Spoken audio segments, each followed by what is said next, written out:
Howdy, folks. I'm Jeff Gonzalez, former Navy SEAL, founder of Trident Concepts, and the host of the Bulletproof Workshop, powered by AR15.com, where we discuss knowledge, skills, and ability to help bulletproof your everyday performance in whatever your field or passion. Welcome to Podcast 023. My next guest has been practicing law for over 4 decades, specializing in self-defense cases. He's a nationally recognized law of self-defense subject matter expert. He's an occasional guest instructor on the subject at the FBI's National Academy. He's also a co-host at Outdoor Channel's Best Defense and has been cited in numerous publications related to the analysis in various high-profile cases involving self-defense. He authored the best-selling Law of Self-Defense and something I'm particularly interested in, the 5-Point Legal Algorithm, which we'll talk about. Sure. He's an author, Esquire extraordinaire, motorcycle adventurer, staunch 2A supporter, and court invulnerability wizard. Please welcome to the show, Andrew Branca. What's up, Andrew? Hey, thanks for having me here, Jeff. I'm really pleased to be here. My pleasure. I'm so excited to have you here. I think this is going to be a great show. I think people are going to get a lot out of this. I like to start the show off by kind of painting a picture for your background, like where you grew up from, where you hail from. But before we start that, let's take a quick break to thank our sponsors. Folks, this show is sponsored by 1776 Insurance. We're talking about comprehensive firearms collection coverage. That also includes your accessories as well as knives. If you've got questions or you want to learn more, please visit 1776insurance.com. And we're back. So, where do you hail from? Well, I grew up mostly in New York City Metro, large part of that on Long Island, where getting guns was rather difficult in the New York Metro area.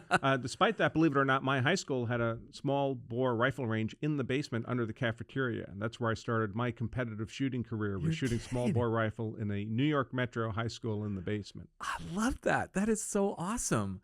I hear stories about that back in the day of my high school was kind of an agricultural high school, but all of the firearms related stuff happened off campus. Right. We didn't have anything on our campus, but I've heard about schools and other establishments that actually had like small little indoor ranges back in the day. So pretty cool. Wow. But you couldn't really get handguns in New York. At least it was difficult. Certainly you couldn't get concealed carry permits where we lived. So my handgun competitive career didn't start till I was an adult in my 20s. By then I'd moved to Massachusetts. Believe it or not, in Massachusetts you could get a concealed carry permit. Yeah. Even in 1992. Because they have a very esoteric system for it permits. Is very strange.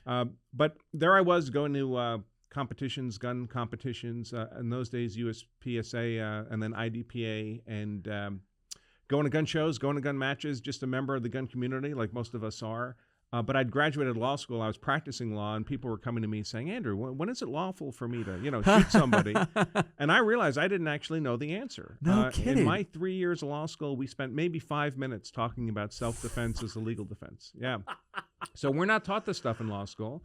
And I was actually shocked and a little bit scared because here I was walking around with a gun every day, having a concealed carry permit. I realized I didn't actually know when I was allowed or not allowed to use that gun in self-defense. The superficial stuff they teach you in these, concealed carry classes is completely inadequate, not at all actionable to the complexity of the real world. And I decided, well, I'm going to stop being embarrassed by not being able to answer these questions. Right. So I was in Massachusetts. I researched Massachusetts self-defense law. I had to go to the law library to do that. But if you're in Massachusetts, it's a small state. You drive 30 minutes in any direction, and you're in New Hampshire, Vermont, Connecticut, Rhode Island. Yeah. So, and I was in all those states shooting matches for sure all the time. So I said, well, I better learn their laws too. And when I did that, I realized, man, the laws aren't actually that different. There's a common theme here, a common set of elements. I wonder if it's just New England or if all the states are like that. So I researched the self-defense law of every single state, Washington, D.C., Puerto Rico, every American jurisdiction. And it turned out it's the same common pattern, these 5 elements of self-defense we'll talk about shortly. Yeah. And that commonality is a reflection of how old self-defense law is. I mean, fundamentally, it's natural law, right? Even animals protect themselves from attack. I love hearing this. Yes. And for humans, this is law that dates back to the ancient Greeks and Romans, to Old English common law, which is what American law is derived from before we were a country. So it shouldn't be surprising that it's that common across the 50 states. Now, of course, they all have their own statutes and court decisions and jury instructions. but the underlying core principles are the same. And the good news is there's not 500 legal elements you have to remember to be lawful in the use of force, even deadly force. Yeah. There's not 50. Yeah. There are only 5 maximum, often not that many. Right. So what I cover is not really rocket science. It's just so few people teach it in a plain English way that makes it actionable for people. Well, I can tell you that one of the things that during the pandemic, we had a huge influx of new gun owners, and we kept tabs on a lot of them, and we would routinely ask some questions of them. We'd send out surveys and try to find out more information about their practices and their thought process. And a very, very common response, one of the questions was, are you currently carrying a firearm? Utilizing Texas's LTC stuff. And there was a surprisingly high number of people that were not. And when we further queried why they weren't, it was because they did not understand the law. Right. And as a result, they just felt that the better choice was to not introduce the firearm into the scenario, potentially moving them into that kind of situation. So I imagine that is very common. It's even worse than that. Really? So it's not just that people don't know what the law actually is. Mm-hmm. It's what they know about the law is wrong. Oh. They've mostly been mistaught. So what little information they have is generally mistaken information. Interesting. And it leads people into a lot of bad situations. I mean, in particular, people tend to learn their self-defense law from anecdotes, from news reports. They if you get the NRA magazine, they have the Armed Citizen column, right? Those little paragraphs about people who use guns in self-defense. And those people, they never, in those little stories, they never get arrested, they never get prosecuted, they never get convicted. When I read those stories, I see a lot of them where that person could have been arrested, prosecuted, and convicted because their conduct was actually outside the legal boundaries. But the authorities chose to use their discretion not to do that. Well, other people read that scenario and they think, well, that guy wasn't charged, so it must be lawful, right? Yeah. But it's not. That same prosecutor, a different prosecutor in that office could have made a different decision. Yeah. That same prosecutor the next week, with the same identical fact case, could decide to prosecute that second case. Oh, wow. So I always urge people, we have to be prepared not for what a prosecutor might do to us if he's feeling favorably disposed. We have to be prepared for what they can do to us. Exactly. If they really want to throw the book. And what they can do is what they did to George Zimmerman, what they did to Kyle Rittenhouse. Yes. These are cases where there was literally zero evidence inconsistent with self-defense, where the prosecution knows they're going to have to disprove self-defense at trial beyond a reasonable doubt to get a conviction. They know they're not even close to that. Oh my God. But they'll try it anyway, and there's really currently no good way to prevent a prosecutor from doing that. Oh, this is so. I'm excited as I'll get up. So let me take it back just a little bit here. So, did you, in your early childhood, have this idea that you were going to become this amazing self-defense lawyer? No, I thought I'd be writing novels. I was a voracious reader. I thought I'll grow up and I'll write books. I'll be the next Stephen King, the next Robert Heinlein. Well, you did write a book. Yeah, ultimately. It's a little more academic than I had envisioned in my youth. But no, I did the usual thing, graduated high school and went to college. Unfortunately, close your eyes and ears, kids, I spent most of my first couple years in college just chasing girls. So nothing wrong with that. I think that's part of the process. So I got to my fourth year of college and I had majored alternatively in biology, chemistry, physics. Wow. But I didn't have enough credits in any of them to graduate with a degree because I hopped seats so often. Yeah. So I opened up the little student bulletin. I was like, well, which major has the fewest requirements to graduate? And it was English literature. So I ended up with a degree in English literature. Nice. So when I graduated college, I knew English literature, and I had worked as a young man as a diesel mechanic, and I knew I didn't want to do that for a living. Yeah. So what do you do with an English lit degree but go to law school? So is that right? Yeah. Is that a thing? It's pretty much the only way to monetize that degree. So that's what I did. I went to law school, did my 3 years there, came out, passed the bar, and hung up my shingle and started practicing. And that's when I started getting all these questions from other members of the gun community. So you started practicing in Massachusetts? Yes. Nice. About what time frame was that? I was admitted to the bar in 1991. Wow. Yeah. So I'm actually, you said I'd practiced law for more than 4 decades. I'm actually in my 4th decade. Okay, so 31 years. Sorry, my bad. I always forget about that. So you thought in your childhood that you were just going to be this amazing novelist. Yeah. And what kind of changed your mind? It kind of shifted you towards the I mean, aside from making ends meet. So when I was graduating from college, I had this English lit degree. I had no idea what I wanted to do. I mean, I applied to the FBI, and they wouldn't take me because at the time you had to have 20/20 eyesight, and I didn't. I applied to the NYPD. In fact, I took, they test for classes like every few years there, and when they do, like 19,000 people take the test all over the city. It's Holy unbelievable. cow. And I actually scored 19th on that test, but it takes them years to call a class, and by the time they called the class, I was already in law school, so it was too late for that. Oh my God! I had looked at the military, and but the recruiter just looked to me like he was not being completely truthful. Surprise! Surprise! so that kind of deterred me. So I just, it was I was looking at multiple paths, and it was almost luck which one popped up first. It just happened to be law school, and it turns out, I mean, I like to argue, so why not? Fell right into that. It's funny. In high school, I had to try to find an extracurricular activity, and I couldn't do anything that involved sports because I was already pretty committed to sports. So there was the only one that fit my my schedule, because my swimming career was early morning and late afternoon. So there was like no afternoon options. There was a late evening Young Lawyers Association. And I remember, oh man, I'm not going to like this, but I got to do something. So I went ahead and did it. It was 2 nights a week. And it was for that full year. I think it was my junior year. And it was some of the, I can remember because like I'm thinking, oh, I got to do this, I got to do that. But ultimately it boiled down to, I get to argue, and I get to try to create an argument, learn how to actually create a plan as to how I'm going to present my argument. So, I mean, it was clearly very young, and we had, the mock trials that go along with stuff like that. And I was like thinking for a split second, oh, maybe I'll pursue this. And then I realized how much studying is actually involved in the legal aspect of a career in that field. And I was like, no, thank you. So I mean, the truth is, kudos to you. I really kind of circled back to what I thought I was going to be in the first place. I thought I'd be a novelist when I was a kid. A novelist is telling stories, right? Well, being a lawyer, the kind of law I do is telling stories. Interesting. I mean, you have a client, you're in court, he's been charged with a crime, and then the jury is there. Remember, nobody in court knows what actually happened in this event, right? None of them were there. Right. So the cops weren't there. I mean, you're not attacked when a cop is standing next to you, right? So what a bummer. How inconvenient. The prosecutor wasn't there. The judge wasn't there. Certainly the jury wasn't there at all, right? They're supposed to be a blank sheet of paper. They're supposed to literally know nothing about the case except what they hear in the courtroom to arrive at a verdict. And what the jury's hearing in the courtroom are two competing stories. They're hearing a story of guilt from the prosecutor, and then they're hearing a story of innocence from the defense, and they have to decide which story they find more credible, or more accurately, they have to decide whether or not the state's proven their story of guilt beyond a reasonable doubt. Yeah. So when I get a client, when I'm consulting on a case, what I'm really doing is I'm crafting a narrative, a story of innocence around that client. Now, it's a technical argument often because you're applying complex, ambiguous facts to the law, as the jury will be instructed in the law, but it's still fundamentally it's storytelling. Yes. And by the way, that's what prosecutors look for too.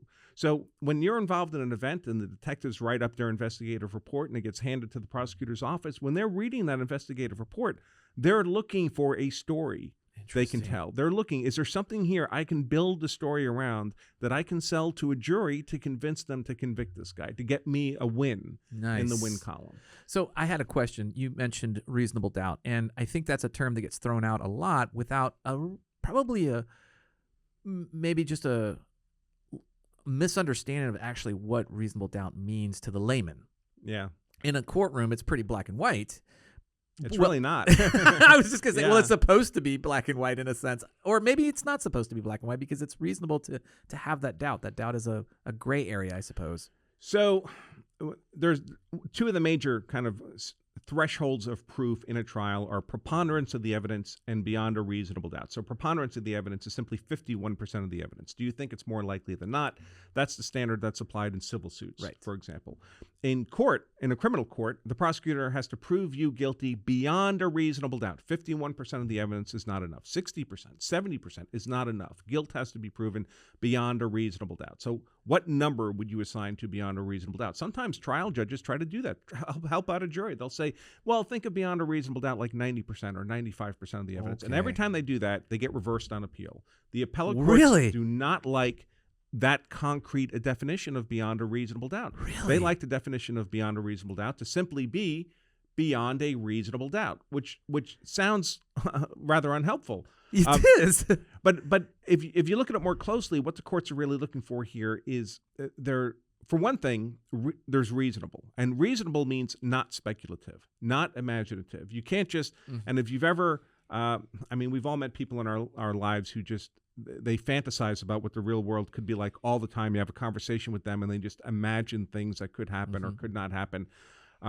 But when we're talking about reason, we're talking in the context of a court, we're talking about the application of your powers of reason, your intellect, to evidence. So you can't just imagine that something might have happened one way or might have happened another way. Whatever conclusion you arrive at has to be based on some evidence. This comes up in a lot of self-defense cases where people will say, well, I shot that guy because for all I knew, he could have had a gun or he could have had a knife. Well, if you had reason applied to evidence to think he had a gun or a knife, well, that wouldn't make a difference. That would matter if you knew the person habitually carried a weapon, if he reached for his waistband as if he was reaching for a weapon, if he told you, I have a weapon. I mean, that's all evidence from which you can arrive at a reasonable inference that he had a weapon. What you can't do is just speculate that he could have had a weapon. That's worthless in court because it's not based on any evidence. It's based on your imagination. Yes. So the first thing people need to keep in mind is when we're talking to a jury, we're saying, listen, you have to apply your powers of reason, but it has to be applied to the actual evidence in the case. You can't just imagine something might have happened. Right. And then there's that reasonable doubt. They'll phrase it like it's doubt that you would need to overcome in the most important matters of your life, like you're writing your will or you're making a medical decision. What degree of confidence do you need to make that kind of life or death decision in your own life? That's the kind of confidence. I like to describe it as that there has to be no hypothesis, no reasonable alternative hypothesis that's consistent with innocence. So if there's a reasonable explanation that's consistent with innocence and not guilt, by definition, you don't have guilt beyond a reasonable doubt because there is a reasonable way this could have happened. That's by not going the other guilt. direction. Right. Yes, I like that. That makes a lot more sense, I think, to the average person too. If they can put it in those terms, I think then by proxy you define beyond reasonable doubt. Right. Awesome. Let me ask you this question. So, hardship, like in your professional career, what have been some of the hardships that you've had to overcome to get to be in the subject matter expert on self-defense cases? Other than a bad first marriage? Fair enough. Yes. Yes. I think that's kind of like a requirement almost. I mean, it's like most people who have success in their life. People who meet them for the first time, it's like, oh my God, this guy's so successful. He's so lucky. It just kind of happened. It's been 30 years in the making. Okay. So 30 years ago, I wrote the first edition of my book, which is 30 horrible. years ago? Yeah. Well, 1997. So 25 years ago. That's still a long time ago. Yeah. And it's a terrible book, by the way. If you ever see the first edition, don't buy it. It's a collector's item now only. It is. But I never expected to make anything of it. It was really a gift to the gun community. So people would have a resource to go to learn what the actual law of self-defense was. So I wrote that book, and we would sell, I don't know, a few dozen copies a month or something like that. It never made us any money. And I was just doing a generalized criminal defense practice, as most defense lawyers do. So frankly, in a typical self-defense practice, rather criminal law practice, good guy cases of self-defense are pretty darn rare. Yeah. In fact, I know you had Don West on here recently. Yeah. But ask Don West, who's been practicing criminal defense law all his life, and he'll tell you the number of good guy cases of self-defense he's had over multiple decades of practicing law is probably maybe 5. Yeah. Yeah, he said something similar. Very similar. Now, bad guy cases of self-defense, they happen all the time, but they tend to be nonsense. They tend to be fabricated. It's just a bad guy who acted in bad faith maliciously, and he's just trying to avoid accountability. Yeah. But for people like us who may act in self-defense, a typical criminal defense practice, because their clients come from a local region around their office, none of them tend to get much experience with them because there's just not enough good guy cases of self-defense there. But that's the kind of practice I had. But gradually over time, people began to express more interest. They wanted more detail. They wanted a good edition of the book as opposed to the first edition. And when we decided ultimately to do a new edition of the book, and I was writing it, and just as I was writing it, the George Zimmerman trial happened. No way. So suddenly there was explosive interest in what self-defense law actually was, as opposed to all the disinformation and propaganda the media was putting out there. And the demand for the book just exploded, and that was kind of an epiphany for us. That was like, hey, maybe there's actually a real business here, and that's when we started teaching courses and doing all the other stuff that we do. What's interesting is I believe it was about that time that I became aware of your services and your like what you were doing on the landscape. Somebody had mentioned it to me in a class, and I believe that actually I was in the New England area. And they used your name and that you had written this book. And it was the first time I think that you had popped up on my radar, which was about that time when the Zimmerman case was in the early stages. And a lot of pieces came together serendipitously. So, suddenly there was blogging, which was new. The internet didn't exist when I wrote the first edition of the book. Yeah. There was podcasts, there was video. There was ways for you to get exposed to the broader world much more efficiently than was ever possible before. Without a doubt. So all those pieces just came together in a timely fashion and made it possible for, listen, we had no idea if we were going to be successful. I still remember going to the post office, by the way, after paying for that post office box for 3 months. I went back and they said, you want to go for a whole year this time? And I was like, all right, I'll get the post office box for a whole year. Yes. I have faith. I have confidence. That's great. Right. So during that time period, as the Zimmerman case was kind of unfolding before us as a nation, what were you thinking at that? Because that really did kind of change the way self-defense cases are viewed in the public eye, Sure. for one, because of the publicity that was centered around the Zimmerman's case. Right. And we saw a similar situation with the Rittenhouse case as well. What kind of, did that add any complications or challenges? Well, it was really an epiphany for me because Really? I first became aware of that case just generally, and my assumption was, well, they charged him with second-degree murder. He must have done something wrong. But the defense team, Don West was one of his defense attorneys who you had on here, and Mark O'Mara, they had the discovery file. So they had all the evidence in the case as they're supposed to, but they put it up on the internet, which was something new. And so anybody could access every bit of evidence in that trial, thousands of pieces of evidence. So I did. And I started working my way through this huge body of evidence. And as I went through it, I kept thinking to myself, all right, well, it's a self-defense case. That means the prosecution will have to disprove self-defense beyond a reasonable doubt. That's a high burden. Where's the evidence to support that narrative of guilt, to support disproving self-defense beyond a reasonable doubt? And I'd go through this piece of evidence and that one and number 100 and number 500 and number 1,000. And I never saw any evidence that was inconsistent with self-defense, much less disproved it beyond a reasonable doubt. And I thought to myself, the state has nothing here. Yeah. They have nothing. Yeah. And they're dragging this kid into a second-degree murder trial. And the problem with that, people sometimes say, well, let's let the jury decide. The cost of these trials is unbelievable. That trial was well in excess of $1 million in billable hours. I can't even imagine. And the problem is the risk of getting convicted is never zero. Yes. There's noise in the system. There's always, if I put you in front of a jury, there's a 10% chance you get convicted. I don't care how innocent you are. Yes. So it's just like in a physical fight, right? You get into a physical fight, a real fight. There's It's not 0% chance that you lose that fight. Maybe you're really good and there's a low chance you lose the fight, but the risk of losing is never zero. Yes. The risk of losing in court is never zero. Wow. It's something greater than zero. So you take a totally innocent person, merely subjecting them to the trial. First of all, the cost and the stress and all that is making the process itself a punishment. Yeah. But they could get convicted even if they're completely innocent. Yeah. So we shouldn't be putting people to that cost and to that risk unless we have good reason to believe they might actually be guilty. But we did it with Zimmerman. And it really opened up my eyes because that was the first time I'd seen prosecutors act in so obviously a politically motivated fashion. And I thought to myself, man, if this can happen to Zimmerman, and for the prosecutors, by the way, it's a win-win. Because either they end up with a conviction, whether it's meritorious or not, and they can say, well, look, we were right, the guy was guilty. Yeah. Or they don't end up with the conviction, like with Zimmerman. It was an acquittal on all charges, but they gain political capital for having fought the good fight, right, for their team. Yes. So they don't lose either way. Yes. It doesn't cost them anything. The prosecutor's going to be in his office anyway. That's what he does for a living. Yeah. So they can only win. Yes. And if they can only win and the risk and cost to a totally innocent person is that tremendous, well, something's broken in the system. And unfortunately, I see this process repeated because other prosecutors also learn, hey, I can't lose in these cases. Yeah.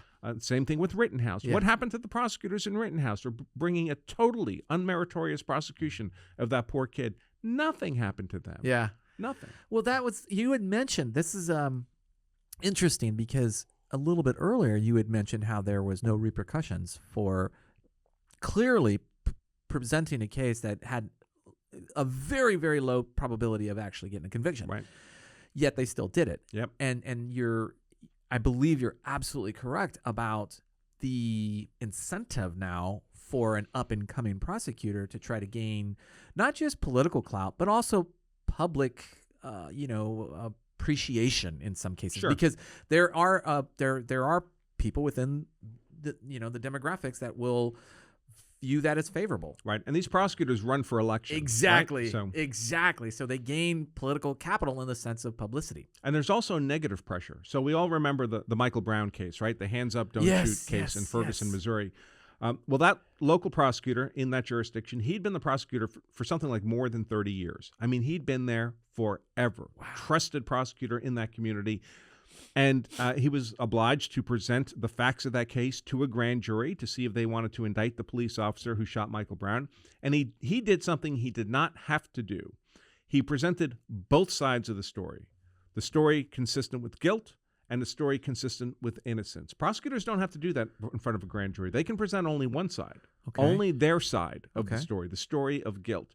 And we've all had the life experience. If two people are having an argument and you only hear one side of the argument, it sounds pretty compelling until you hear the other side, and then it puts it in context.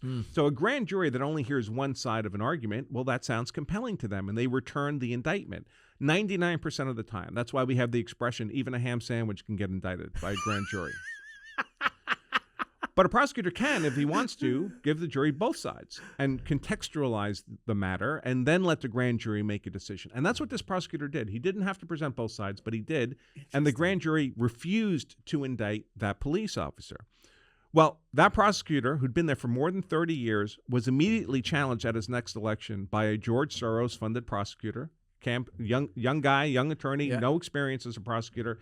And that guy won. Yeah. Because most of these prosecutor races, there are a few $1,000s are spent like in campaigning. Yeah. If a guy like Soros comes in and drops $100,000 in the race, you're done. Yeah. And so that prosecutor who'd been there for 30 plus years lost his career over his decision to present the grand jury with both sides of the story.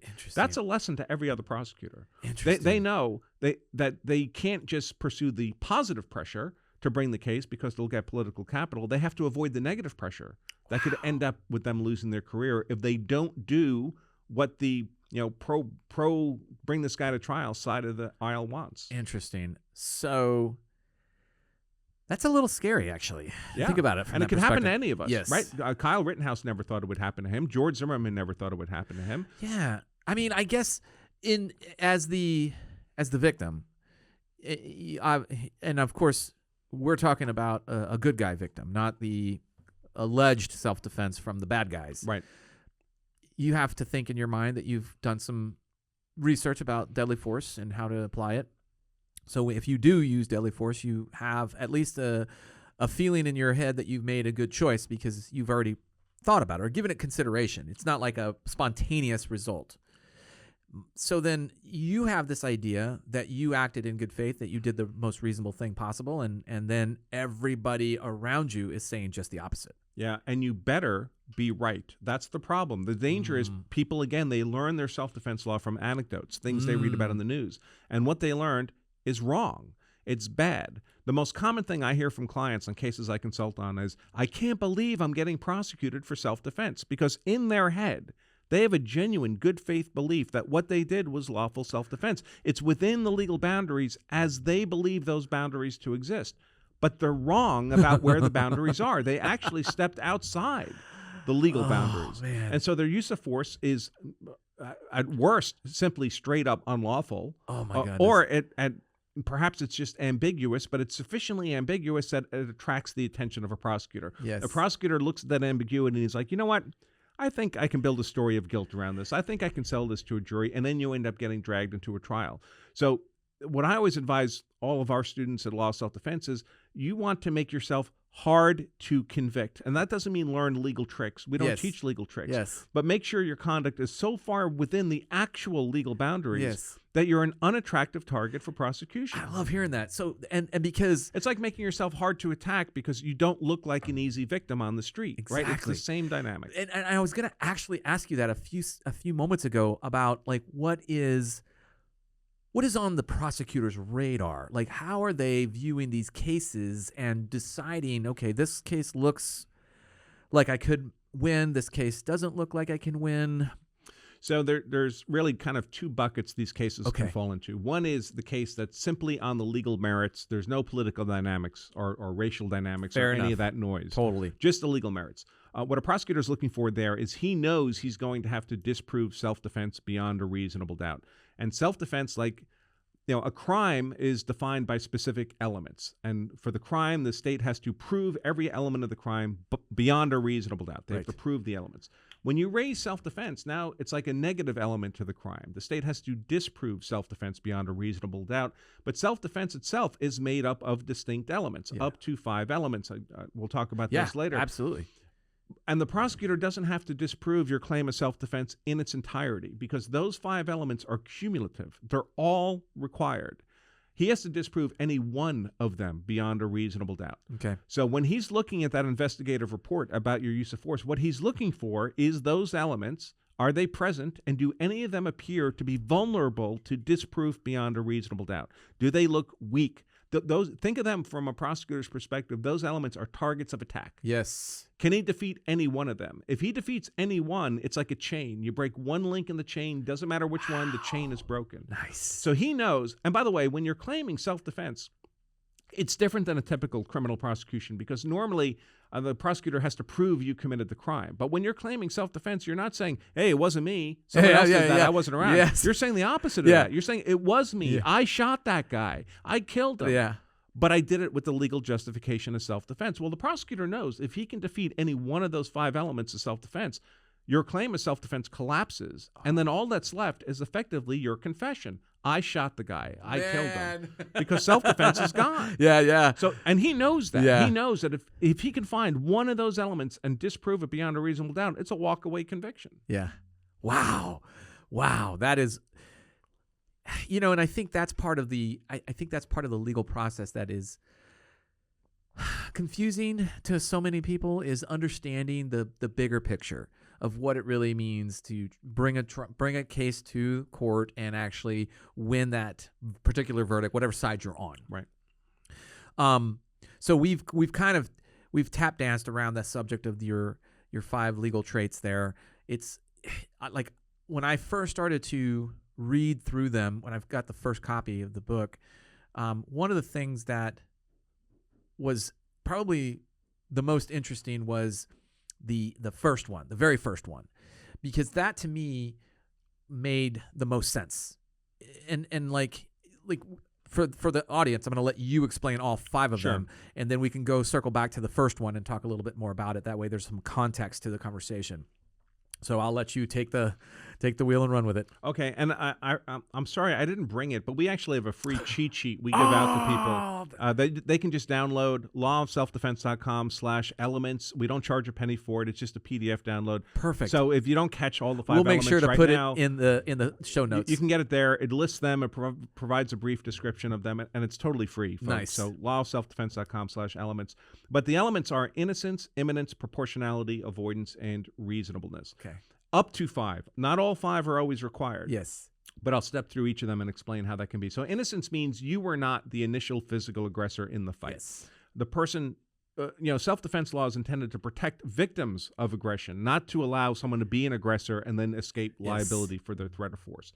So that's the first, innocence. Imminence means the threat you're defending yourself against is either actually in progress or immediately about to happen. Yeah. So the fist of the other guy is coming back, the gun's coming out of his holster. You don't have to wait to get punched or get shot necessarily, although that would certainly qualify as an imminent attack. You're allowed to defend yourself against the attack that's imminently about to happen. But imminence is like a window. It opens and closes. Yeah. So you have to wait until the threat actually is imminent. A mere verbal threat that someone's going to do something later is not enough. That's a future speculative threat. And if the fight's ended, then your privilege to use defensive force also ends. The window has closed. A lot of people get in trouble because they use force too soon or they use force too late. Yes. So that's the element of imminence. The element of proportionality has to do with the intensity of force involved. And for use of force law purposes, we really put force in one of two buckets, non-deadly force and deadly force. And deadly force, importantly, is not just force that can kill you. It's force that can kill you or cause serious bodily injury. Non-deadly force is all lesser degrees of force. Generally speaking, if you're only threatened with non-deadly force, you can only use non-deadly force in self-defense. You can't use deadly force in self-defense until you're threatened with deadly force. Right. But I tell you, the large majority of cases I consult on are people who go to the gun when arguably they're only being threatened with non-deadly force. So they get scared. It's a genuine threat. Nobody wants to be punched, for example. Yeah. And they go to the gun, and the prosecutor says, well, that's disproportionate. You went to deadly defensive force when you were only facing a non-deadly force threat. You lose that element of proportionality. You lose self-defense, just like if you lose any of the elements. Then we have the element of avoidance. Avoidance has to do with whether or not there's a legal duty to retreat if safely possible before you can defend yourself. 39 states, the large majority of states, are stand your ground states, where basically avoidance is not on the table in otherwise lawful cases of self-defense. So that's why I say there's up to 5 elements, because in most states they won't apply that element of avoidance, which means there's only 4 targets of attack for the prosecutor. There are 11 duty to retreat states. In those states, if you had a safe avenue of retreat and you failed to take it, you've lost a required element of avoidance. You've lost self-defense. Wow. And finally, we have reasonableness, the 5th element. Reasonableness can be thought of as kind of an umbrella element that sits over all the others. Everything that you perceive, that you decide, that you do has to be reasonable. And there's 2 sides to that coin. One is subjective reasonableness, what's in your head. So you yourself have to have a genuine good faith belief that you're acting in lawful self-defense, or you don't qualify.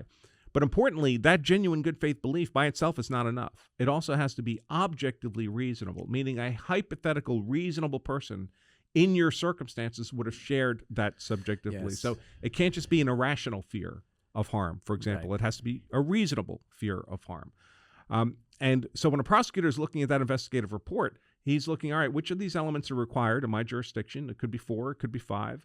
If you're defending your home, they waive some of those elements because we give greater discretion for defense of home than if you're just out in public. But whichever elements are required, which of those look vulnerable to disproof beyond a reasonable doubt? If he sees that, you're going to trial because it's an easy conviction.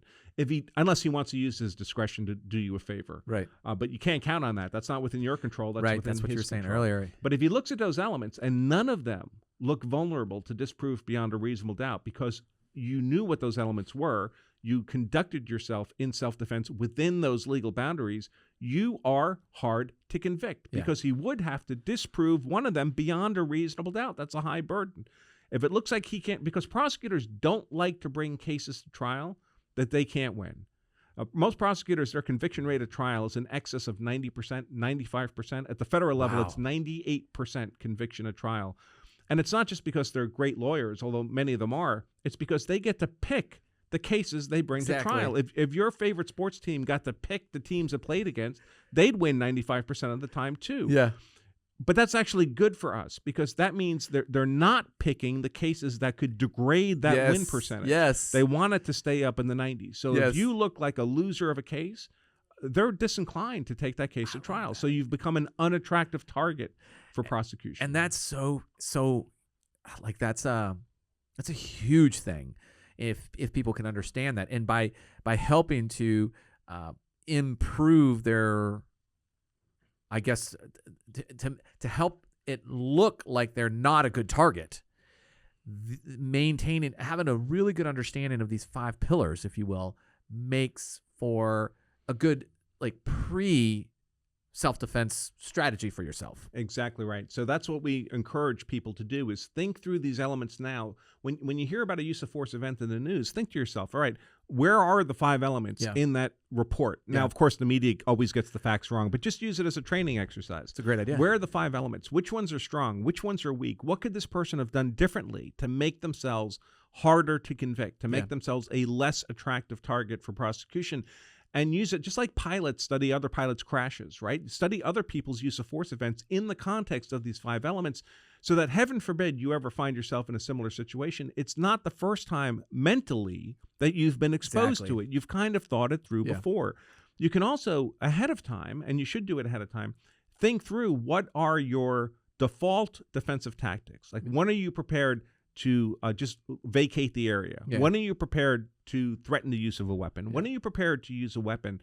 And think through all of that in the context of these scenarios, in the context of those 5 elements. So you know whenever you're doing those things, you're doing it well within the legal boundaries, because it facilitates your ability to make more confident, more decisive, more lawful decisions in self-defense under the stress of the moment. If you don't prepare yourself mentally for that, we don't tend to make better decisions under stress. We tend to make worse decisions unless you've prepared yourself to make the good decisions under stress. We either tend to overreact or not act. Right. There's very little in between. Very little in between. And we see that a lot in our force-on-force classes. About probably like 4 years ago, we started doing a concealed carry force-on-force class. So, firearms are concealed.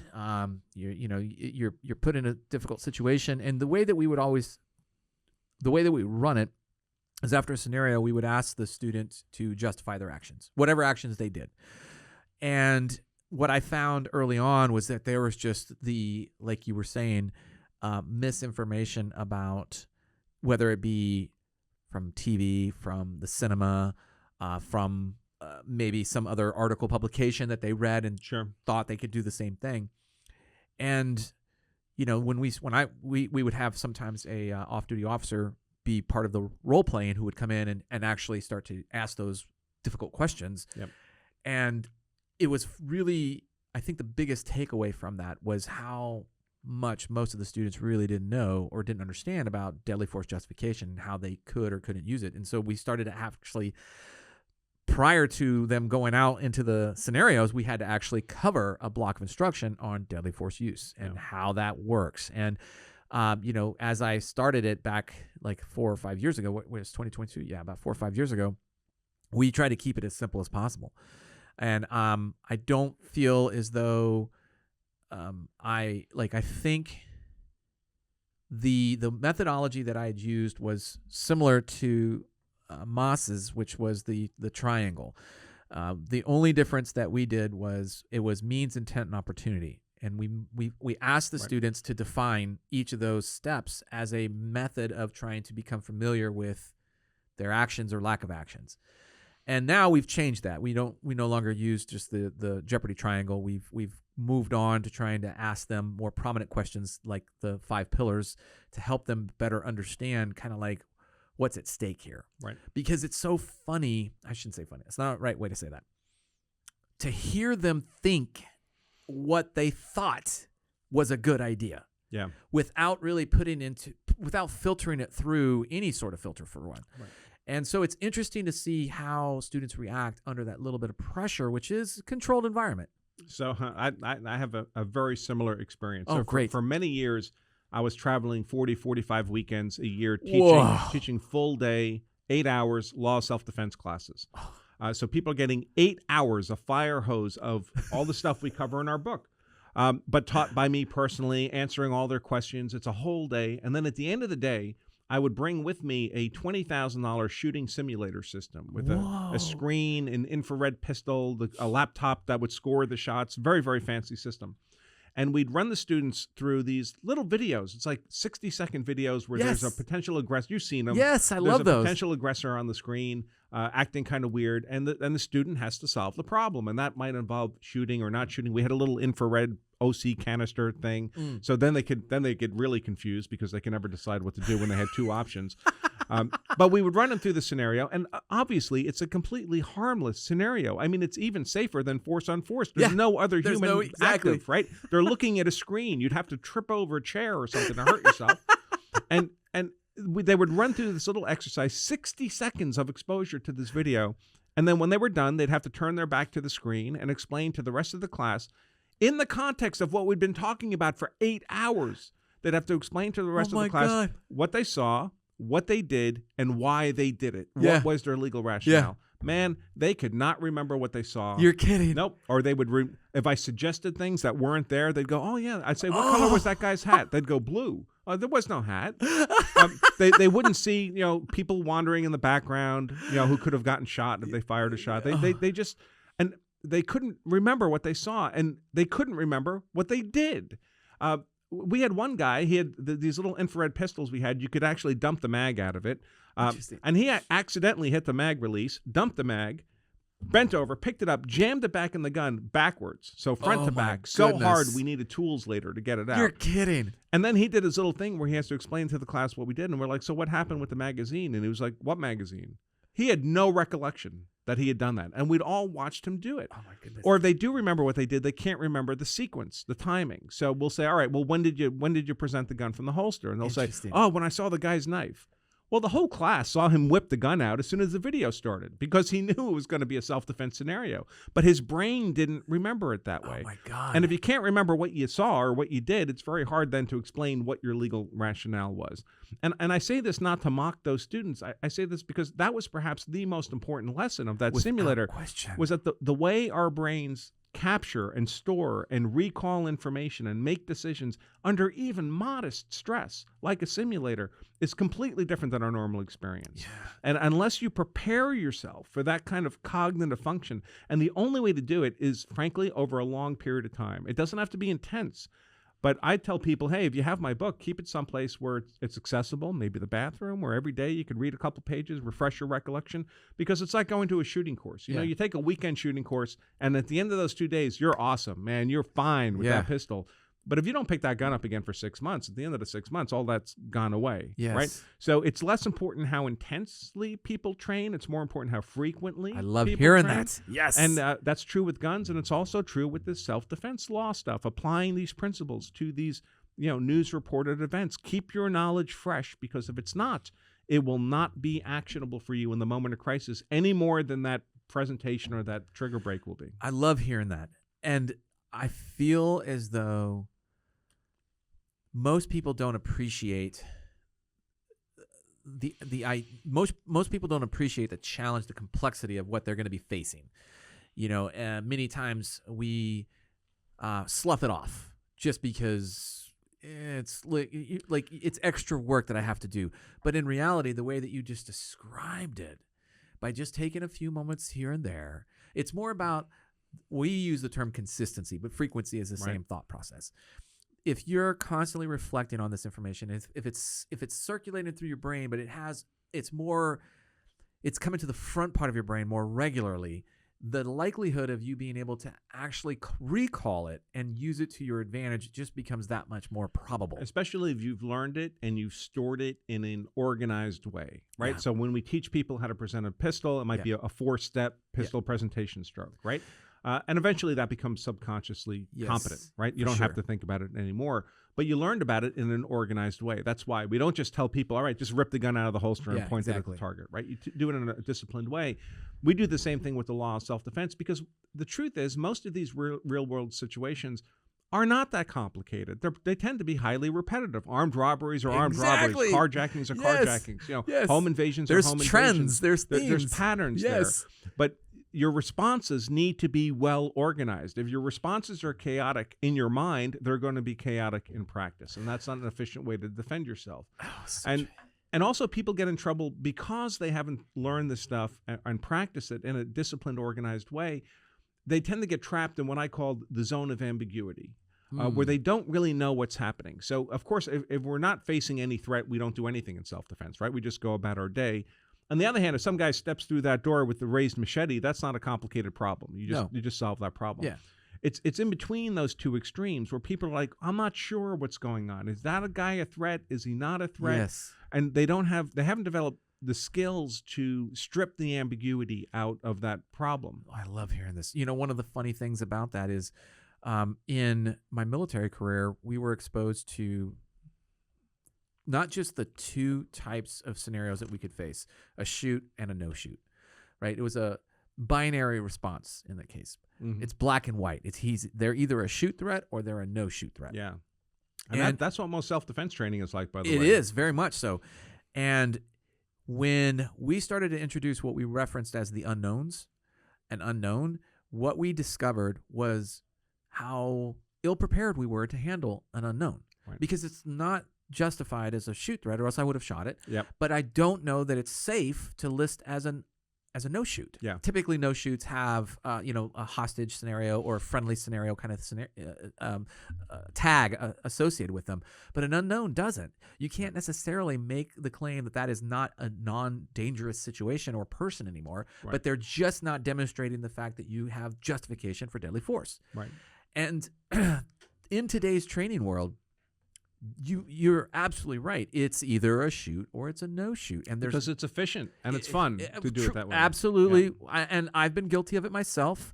But the reality is that, and we see this whenever we introduce. I typically see this during our carry classes, concealed carry classes, when we introduce the subject of verbal commands. Right. Because people are like, I don't want to use verbal commands. Why do I want to use verbal commands? I'm like, well, because there is going to be a time when you're not certain that they're a shoot threat. Because if you were certain they were a shoot threat, you would have shot them. Yeah.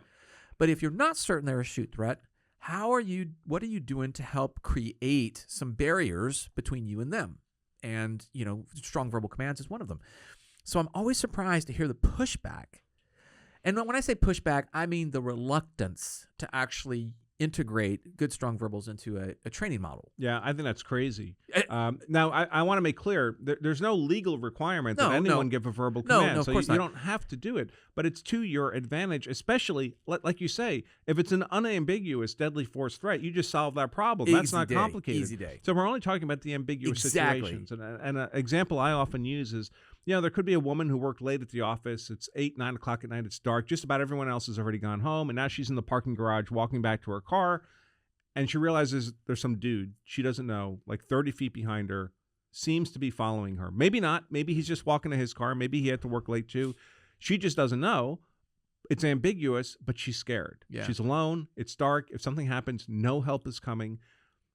Now, the guy hasn't done anything quite yet. Right. So she's not sure what's going on. She knows she can't just pull her pistol out and shoot him because he hasn't done anything yet. Correct. But she's scared. So what can she do? She's in that zone of ambiguity. Well, she can use her verbal commands to strip away the ambiguity. If she turns around, points at him and says, stay the F away from me. Yeah. And he keeps closing proximity. Exactly. Well, what you're doing with those verbal commands is you're compelling that person to either stop doing what's scaring you, because a normal guy would just say, holy cow, I'm not getting near you, lady. Me. Right.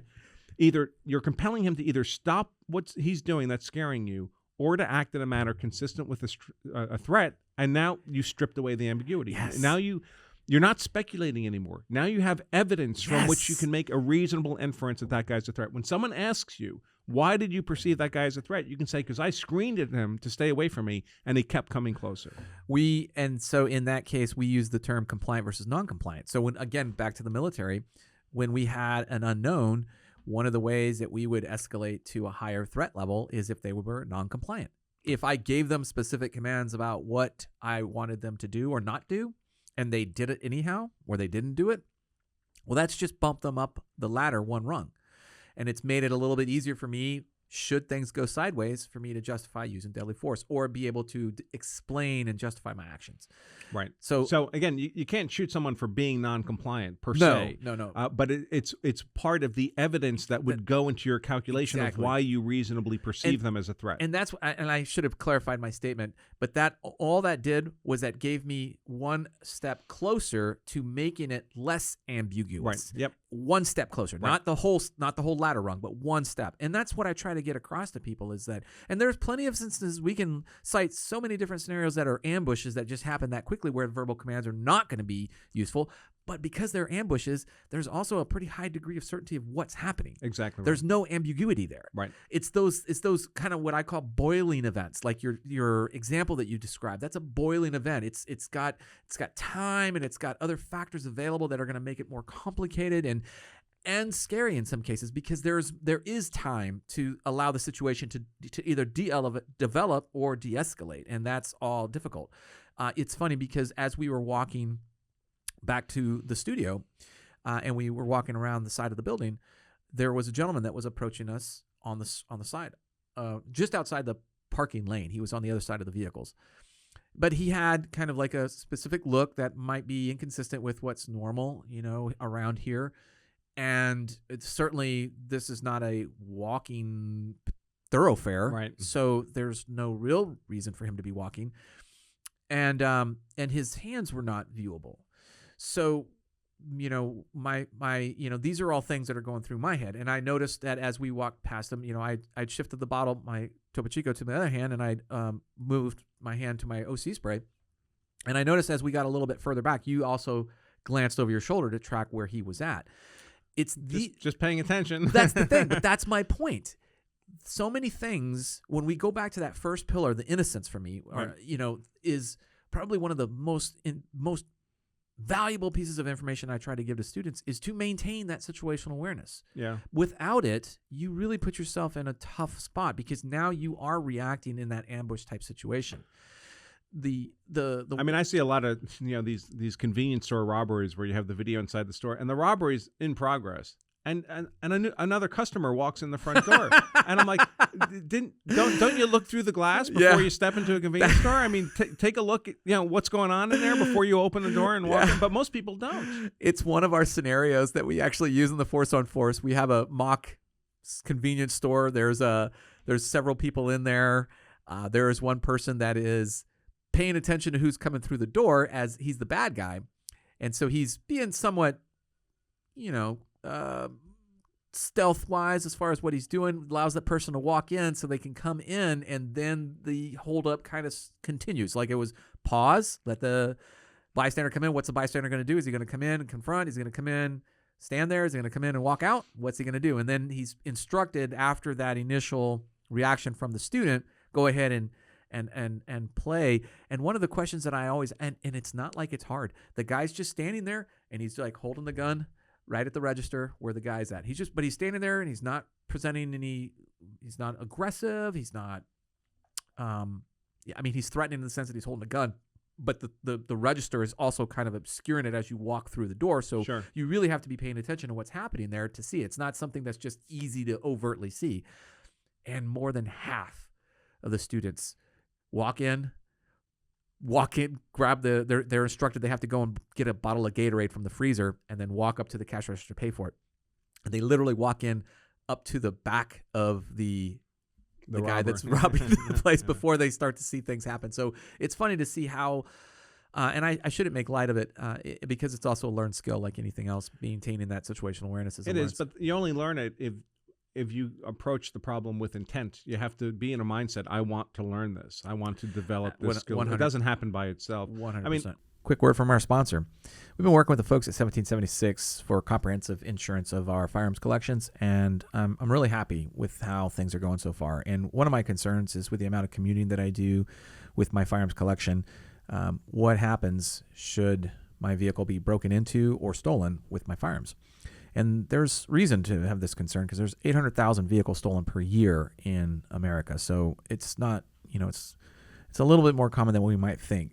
What I mentioned earlier is that they have a comprehensive insurance plan, which is that they will cover your firearms stolen out of your vehicle, or should your vehicle be stolen, cover the firearms that were in the vehicle. So that's pretty reassuring in a sense. So I've mentioned this before, but the process to apply is pretty easy.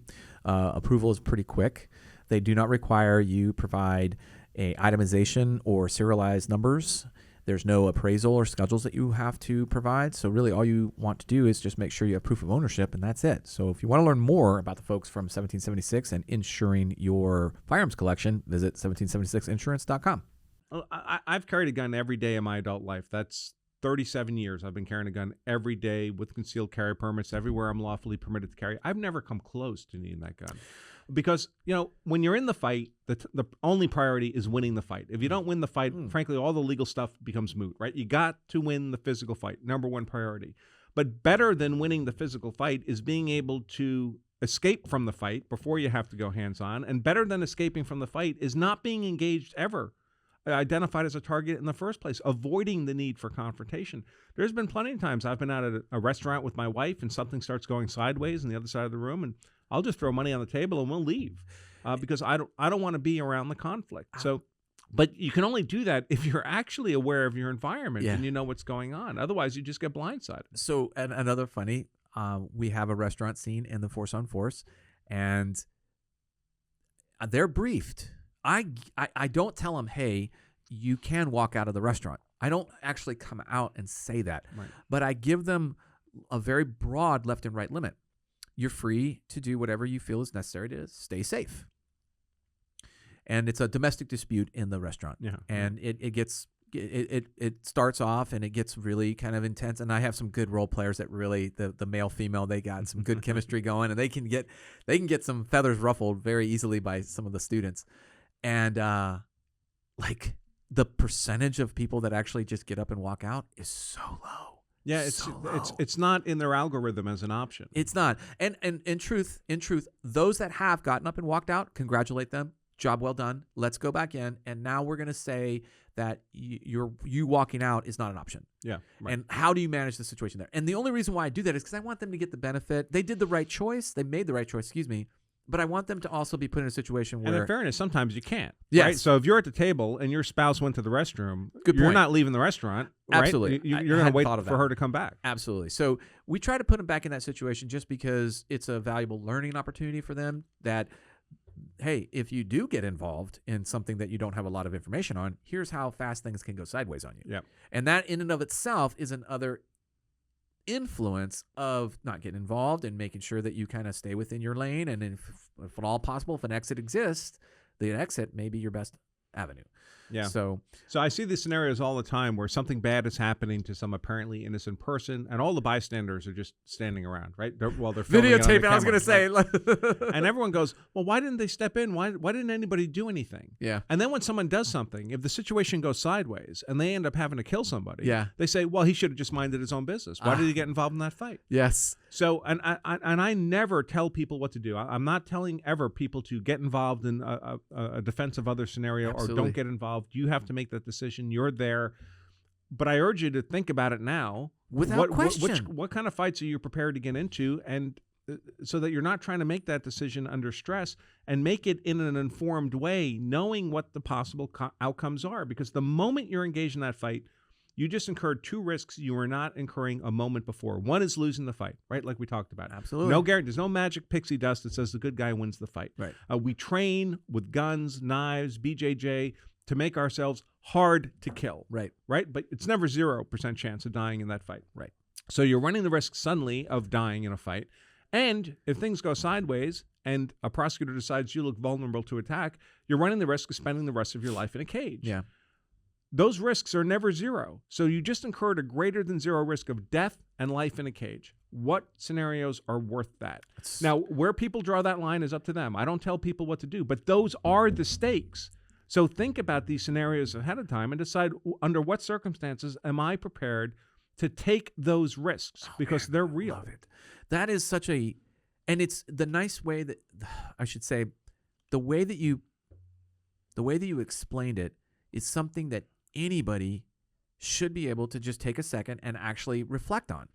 And I don't think people really ever see themselves in, honestly, chance of violent criminal act directed against you is pretty low, but it does exist. It depends on where you live, depends on what you do, but it is fairly low compared to other dangers in your life if we were to go down that road. But the key thing that I try to get students to take away is, what have you done in advance to help you prepare for that? And something as simple as, like, hey, have you given consideration to the fact that you are prepared to use deadly force. And I'm not talking about the training aspect. I'm talking about the mental aspect of using deadly force. Have you really given that consideration? Do you realize that you will be taking another human's life? And are you willing to live with that? And then are you willing to have that conversation with your significant other, your spouse, your girlfriend, children, adult children, whatever the case might be, and to make sure that they're aware of what you're willing to do? And then, other influences in your life are a distant third, if you will.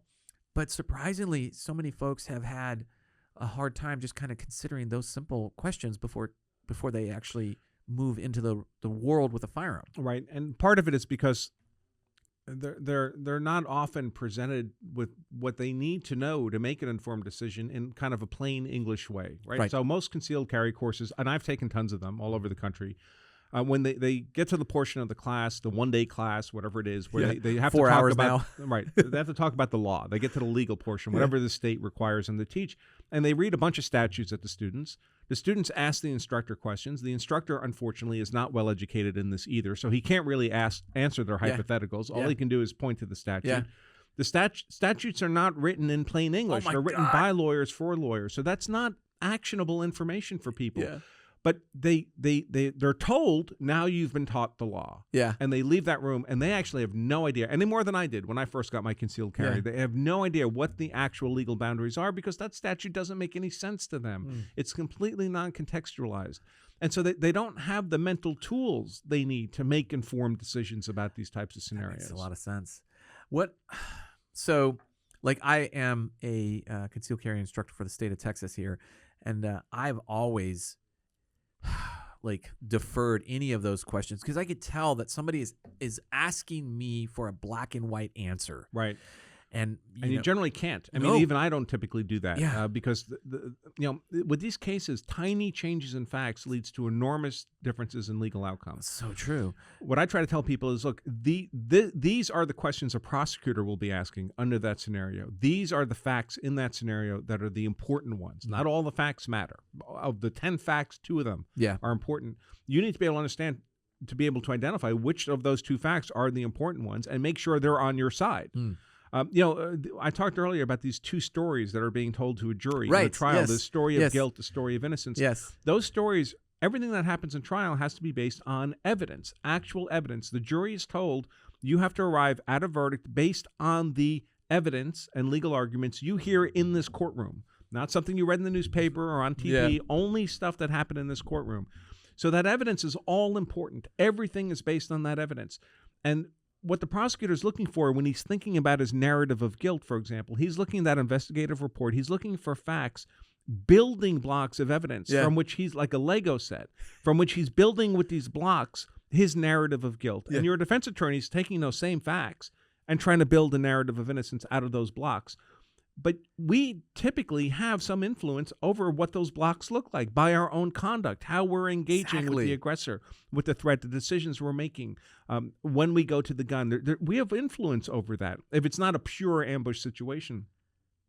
And if we know that, and we know what the blocks that are favorable to us look like, and we know what the blocks that are unfavorable to us look like, we can minimize the building blocks that the prosecutor has to work with and maximize the building blocks our defense attorney has to work with. Make our defense attorney's job much easier. Again, make us hard to convict because we look like an unattractive target of prosecution. And one of those building blocks, for example, might be, hey, if I have the opportunity of safe retreat, I'm always going to take it. I don't care if I'm in a stand your ground state. I don't care if I'm in a super stand your ground state like Texas, which is really one of the most robust stand your ground states in the country. Good to know. I don't care if I have the privilege to stand my ground. If I can safely back off that fight, that's what I'm going to do as a default everywhere. That's a building block of evidence that will always, by default, because that's your default self-defense strategy. You've hardwired that into your programming. That's a building block that will always be favorable to you. So you've satisfied whatever condition of avoidance you might be. So what if you're on vacation in Massachusetts, which is a duty to retreat state? They enforce that very aggressively. Well, your default response is always to retreat if safely possible. So you're lawful everywhere by your default response. You may be able to actually avoid getting into the fight, which is avoiding the fight's better than winning the fight. Oh my God. But people need to think these things through ahead of time. So these default self-defense strategies are an inherently legally sound. So Yes. they're not thinking through, all this legalese in the moment of crisis. Their Yes. default decision Yes. making, because they've hardwired it, is automatically as lawful as it possibly can be. So here's a question for you. We've talked about these 5, and I like the Lego building block metaphor. That makes a lot of sense. That's easy for people to appreciate. From the prosecutor's point of view, is there one of those 5 blocks that is their go-to or an easier one? No, No? because people screw them up, all of them. I mean, I know it sounds crazy, right? No. There's only 5, and none of them are that complicated. Yeah. But people screw them up. So, like, even well-intentioned people. Yeah. So the element of innocence, you can't be the initial aggressor. And Exactly. everyone thinks, well, I wouldn't be the initial aggressor. I'm a law-abiding person. But people get into verbal arguments, right? All the People time. cuts in line at the movie theater, or they're cursing at the table next to you when you're Yes. trying to have dinner with your wife and kids. So you say something and it escalates. Because what matters is, remember, nobody knows what actually happened. Nobody knows what actually happened. There is no absolute truth here with a capital T. That doesn't exist. People are guessing at what happened. And that means that the jury doesn't know that you were actually the innocent person, that you have that element of innocence. The prosecutor may be able to say, hey, he provoked this confrontation. Maybe someone says you used a racial slur, for example, when you didn't, but now someone said it. That's actually evidence. It's false evidence, but it's evidence. It's a building block a prosecutor might try to use to make you look like you provoked a confrontation. Interesting. So you could be at risk of losing innocence, even though, strictly speaking, absolute truth, you were the innocent party. But the question is not whether you were actually the innocent party, but whether it can be made to look as if you were not the innocent party. Oh, nice. Because it's not whether or not you actually lost the element of innocence. It's whether the jury's convinced you lost the element of evidence. It's not you who controls your legal fate. Yes. Once you're in that fight. Yes. Your legal fate, whether you spend the rest of your life in a cage, the moment you're in that fight, that decision is out of your hands. Yes. It's in other people's hands now. They have control over whether you're going to spend the rest of your life in a cage. And we've all seen jurors. We all know a lot of people who try to get out of jury duty. What's the joke, right? The people on jury duty, the ones who couldn't figure out how to get out of it.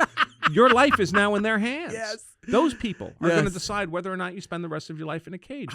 You do not want to be in that situation, I would suggest, unless you really had no alternative. That, in my opinion, is probably one of the best pieces of advice that you can give. It's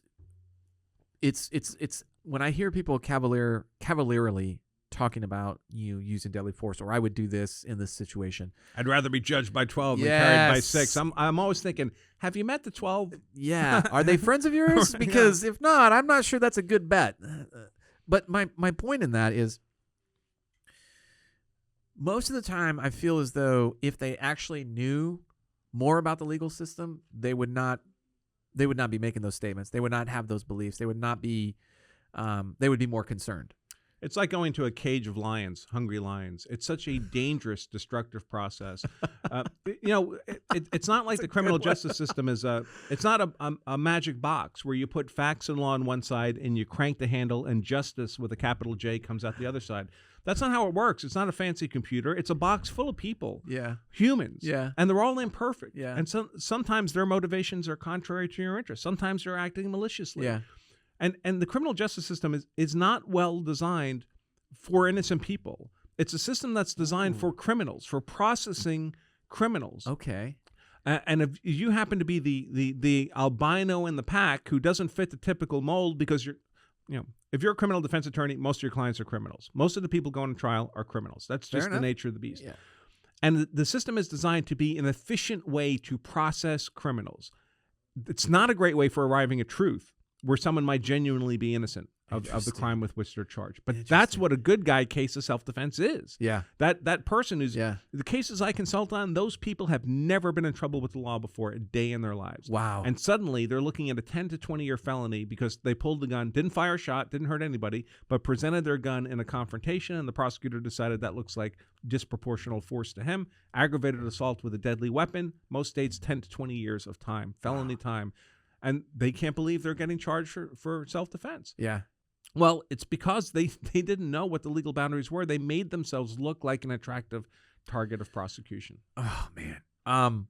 Something else that I've noticed that you started doing, which is, and I know for sure I watched it during the Rittenhouse trial, but you started also to provide your analysis of these trials to the public, whether it be through your paid subscription version or just through condensed versions, that little snippets that you would give out on social media. How has that helped educate the public in a sense? Is that, I mean, the people who want to be educated, sure. Fair enough. That's but true. All these, so the high profile cases, when I cover them, it's always open access. So we don't limit access to any of my coverage of Rittenhouse or Zimmerman or any high profile case. If they televise the trial, I'm streaming the trial live on our YouTube channel and to our members as well. So doing live commentary throughout the whole day, 8 hours, 10 hours. Wow. Yeah, no kidding. They're long days. Because that's the only way to really have an informed opinion about the verdict is to watch everything the jury saw. Yes. Watch the whole trial. If you're just reading news summaries at the end of the day, the media, they're idiots. They don't know what they're looking at. Sometimes they're maliciously inclined. Sometimes they're just doing propaganda work. So you can't trust anything the media says about these cases. And people who want to learn the actual law and the actual facts can learn that from my coverage. But there's at least an equal number of people who are thoroughly propagandized by the media, and they are impervious to truth. So here's an example. Yes. So every once in a while, I get invited down to the FBI Academy down in Quantico to talk about these high-profile cases. Oh, and nice. I'll do that, and if you've been there, they have this auditorium down at the Academy. Very nice, these vertical slat wood walls. Yeah, I remember that. Seats 200 or 300 people probably. So I'm up there on stage, and I'll ask them, I'll say, all right, the Zimmerman trial. How many of you believe that Zimmerman got out of his car after being told by the dispatcher not to get out of his car? And every hand goes up because everyone's read that in the newspapers 10,000 times. Oh my God. That's why Zimmerman is supposed to have lost that element of innocence, because they told him to stay in the car and he got out anyway. Yeah. Well, we know whether or not he was told that because he could only have been told that on the 911 call by the dispatcher, and we have the whole recording. Yeah. So I'll say, all right, I'm going to play this 3 minutes of this 911 call. Raise your hand when he's told not to get out of the car before he gets out of the car. And it never happened. It never happens. So demonstrably, that's just a false narrative. That's just propaganda. It simply never happened, and we know that absolutely. And then when I look at the audience, I can tell that about half the audience is like, well, holy cow, I never knew that. That's really interesting. But the other half, their face is just completely blank. They are emotionally incapable of absorbing that information because they've read it 10,000 times in the news. Even more importantly, they've repeated that to other people. So now they have an emotional stake in it being true, and they don't have I'm not sure what to call it, emotional maturity or flexibility to suddenly change their hardwired perception of that fact about the case, even though the fact's demonstrably not true. Wow. That happens in the real world, too. So a lot of people to this day believe Zimmerman must have murdered Trayvon Martin because they believe what the media reported about the case as opposed to having watched the actual trial themselves. And when I try to explain it to people, I'll say, well, they'll be like, I have 10 reasons why Zimmerman was a murder and he should not have been acquitted for self-defense. I'll say, all right, what are your reasons? And they'll go 10, 1, 2, 3, and each one I'll explain to them why they're wrong. And then they get to 10 and you explain that one why they're wrong. And all they do is circle back to 1 like you never talked about it before. Like you haven't already disproved that because emotionally they just can't let it go. Yes.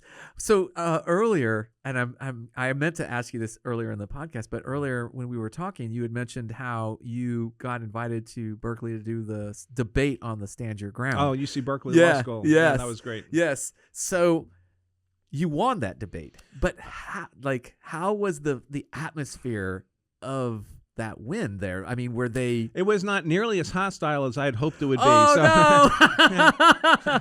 So obviously UC Berkeley is extremely left. I was hoping there would be protests and people with signs, but I just walked in. The hosts were very polite. Oh, okay. It was all very nice.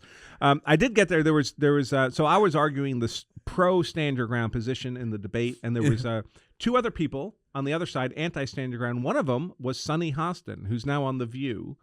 I don't know if you know her. She makes all kinds of racially fury comments now on The View. Oh my God!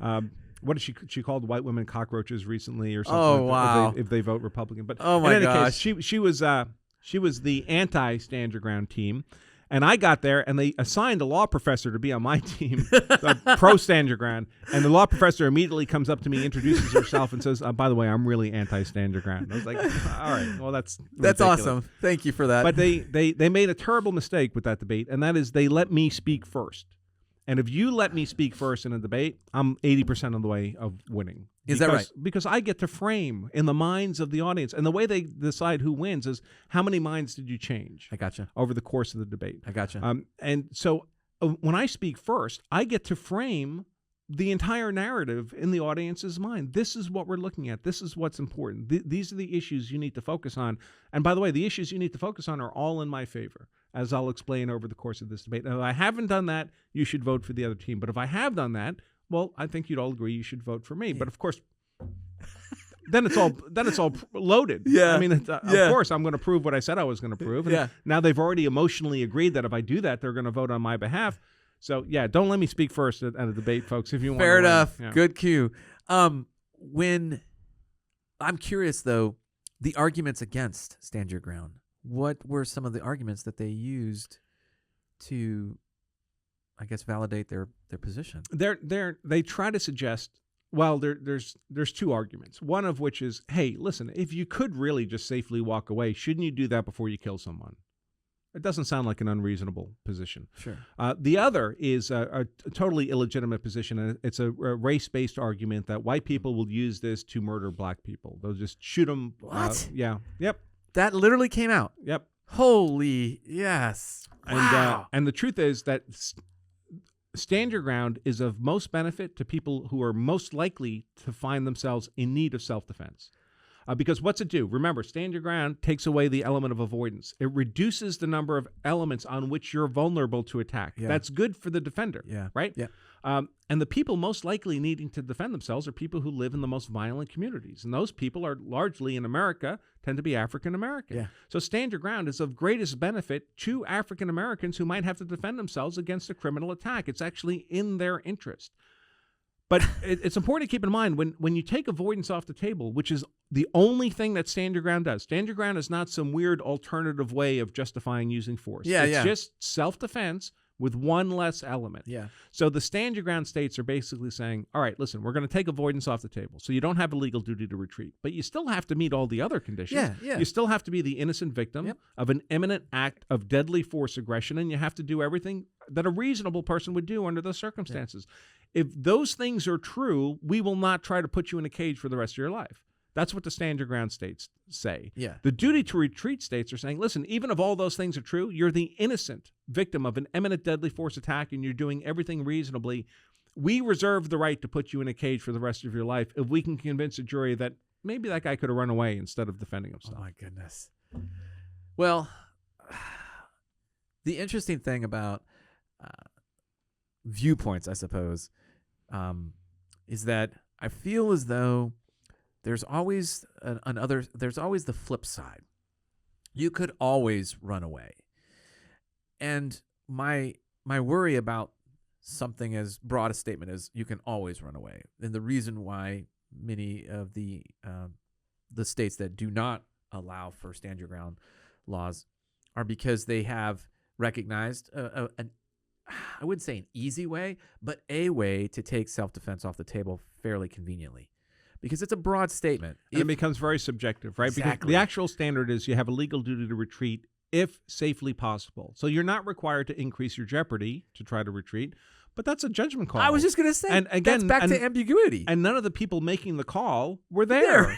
So they don't actually know. Yeah. Right? So it's just a judgment call based largely on how you feel about whether the person could have retreated. And I've seen prosecutors bring out like a big oak tag with the scene sketched out on it.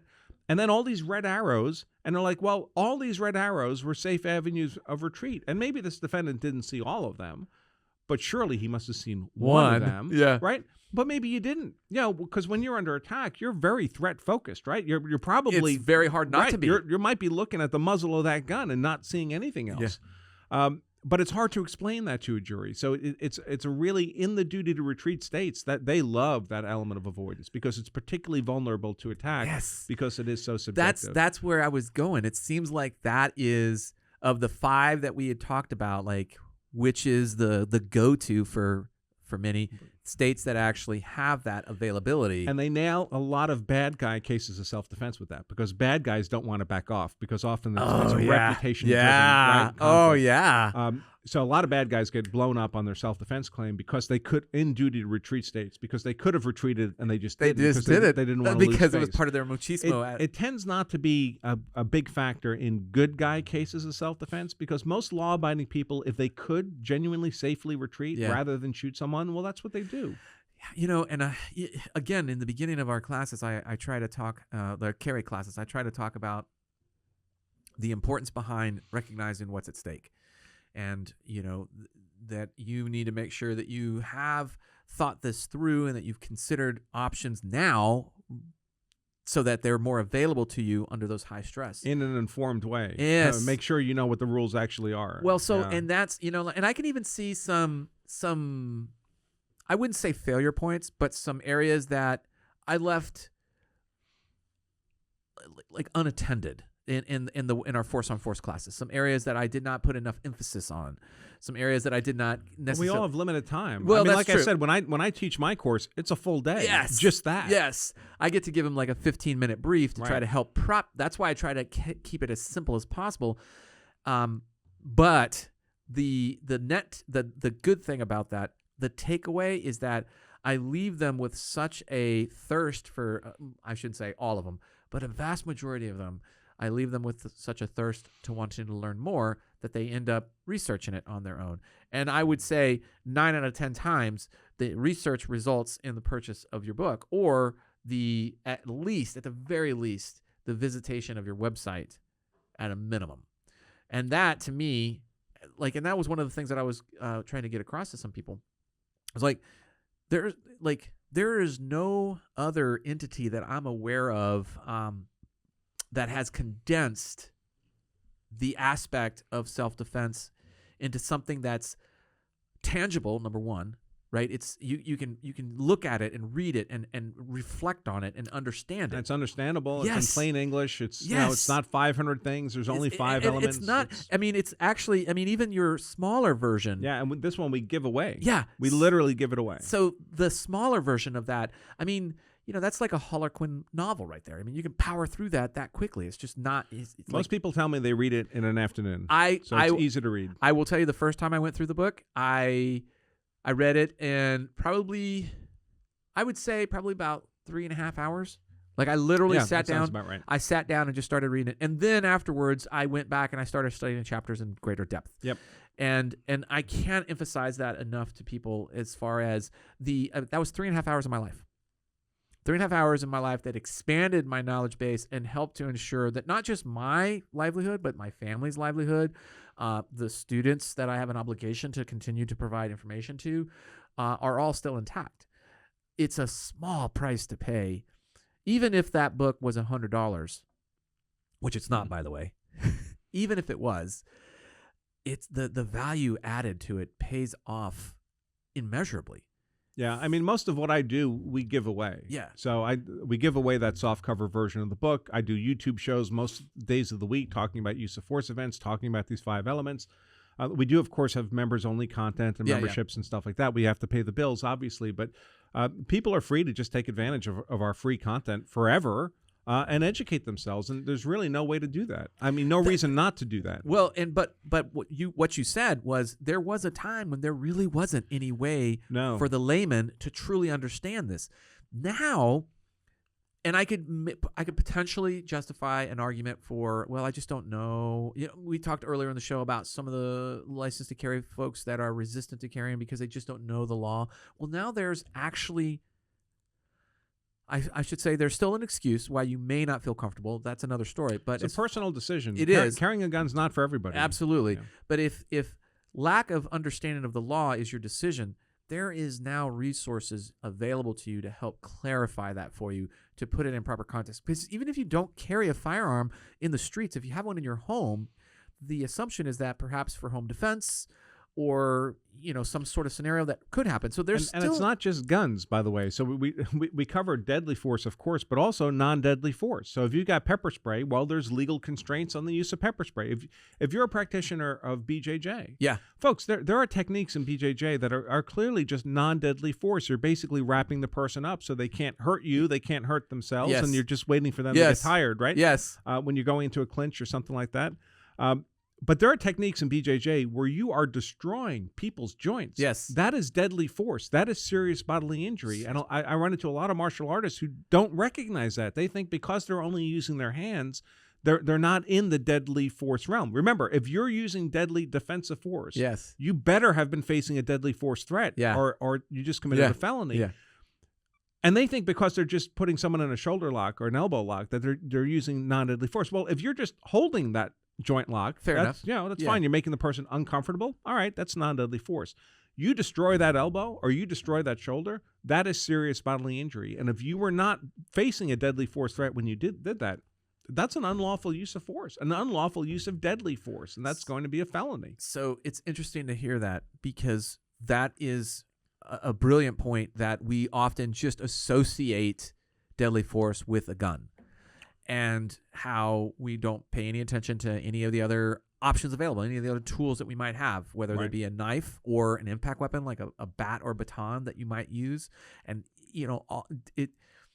And, like we choke people in BJJ, right? Right. That's a key form of submission, right? Yes. Submitting somebody.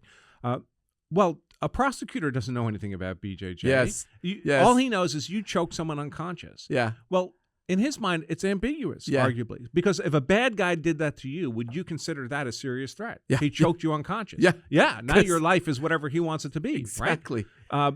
But when you're doing it, you're thinking, oh, no, when I choke someone, it's okay because I know I'm not going to follow up with further aggression on this Exactly. person once they're Yes. unconscious. But a prosecutor doesn't know that. He doesn't know what your intent was. All he knows is you choked someone unconscious. Yes. And he might well try to characterize that as a deadly force attack. Interesting. Inducing unconsciousness in someone is serious bodily injury in the sense that you've made them completely vulnerable Incapacitated. to further harm. Yes. Interesting. So since you brought up the subject of Brazilian Jiu-Jitsu,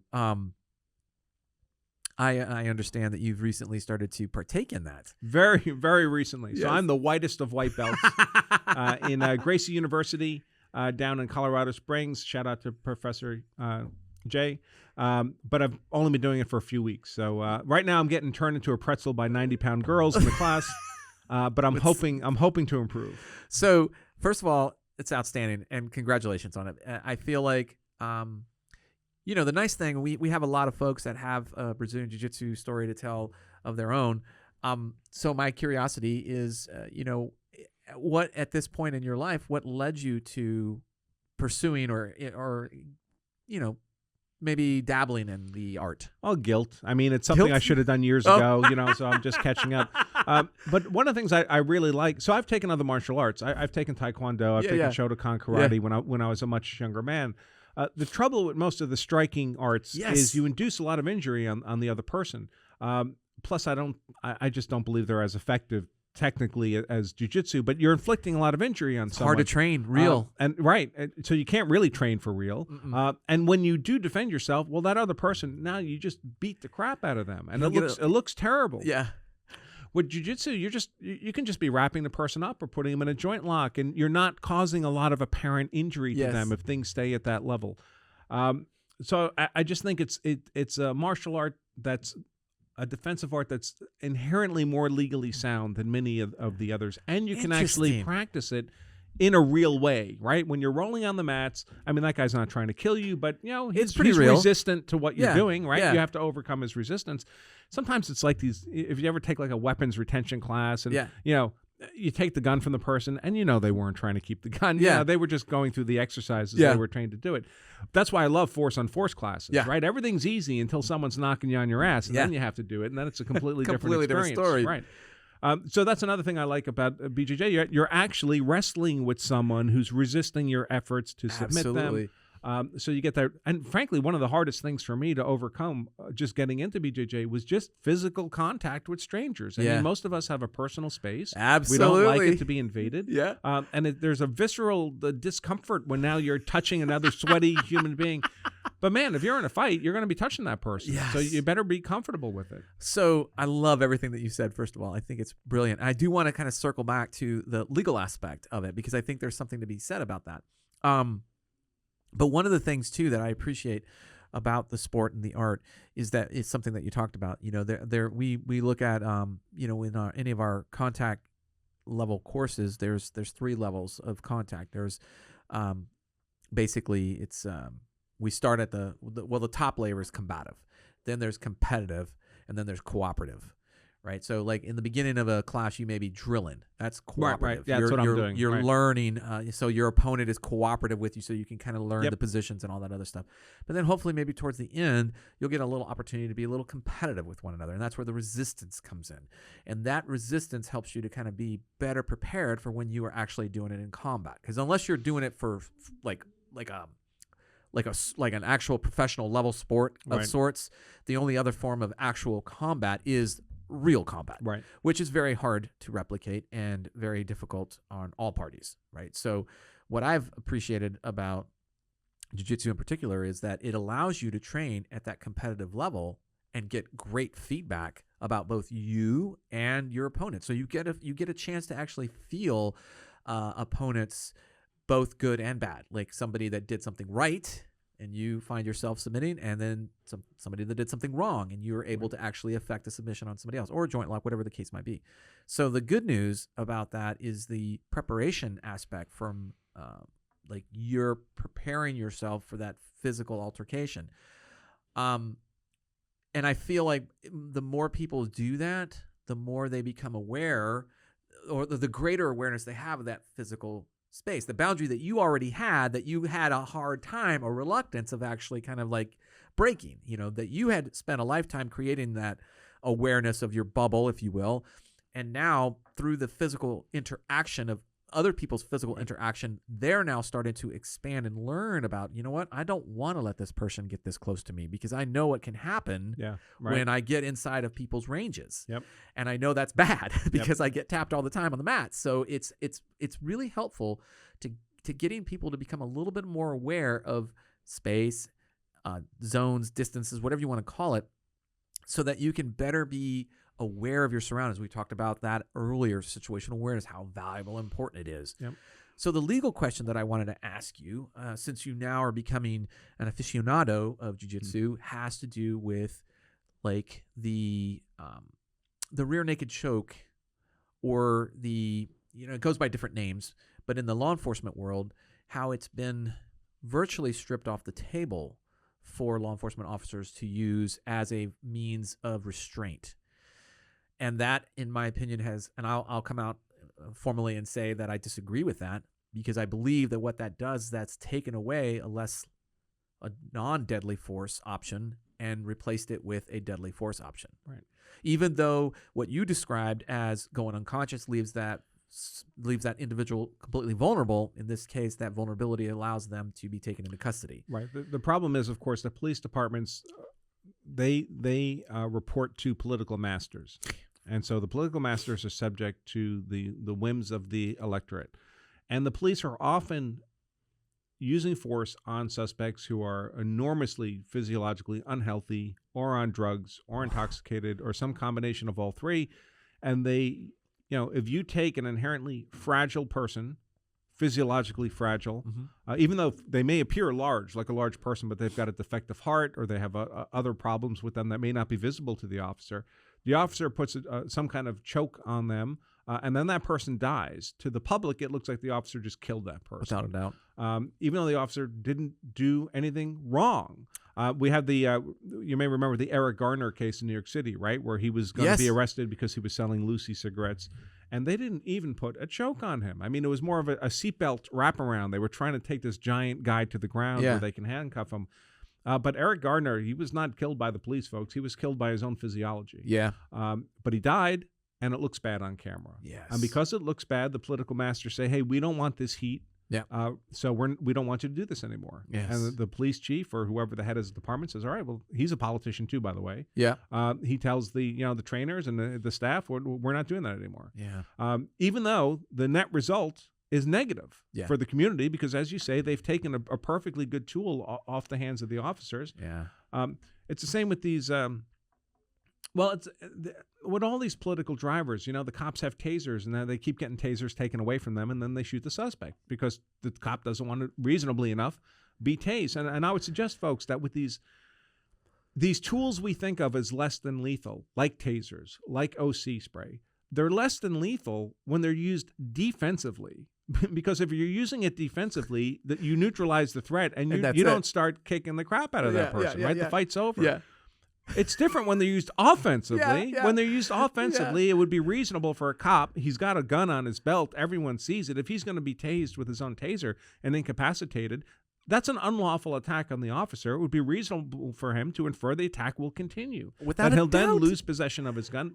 A lot of cops who are shot dead in these fights are killed with their own guns. That's the gun at the fight. Every cop knows this. So we really have to differentiate between when these tools are being used in a lawful defensive manner, in which case I think it's clear they're less than lethal force, and when they're being used in an unlawful offensive manner, in which I think it's reasonable to infer that deadly force consequences will follow if you allow yourself to be submitted by those tools. I love that. I think that's a huge point that I hope the audience can take away, because that to me really is a big thing. It's implied that the good guy was looking to stop the act. It's implied that the bad guy was using it to continue a more gross act. Unlawful Unlawful use act. of force. Better way to put it. Unlawful. Let me circle back on something here. I'd like to ask this question because I'm interested in hearing everybody's response. It has to do with, how do you deal with failure? Oh, it's routine. I love that. I'm a professional failure. Oh, explain, please. Yeah, no. Every 10 great ideas I have, 8 of them poop the bed. I mean, easily. It's terrible. It happens time after time after time. One of my gifts is that I don't care. If I get 2 wins out of 10, well, those are enough to drive me to the next 10 tries, and I love it. I'll fail 8 of those times.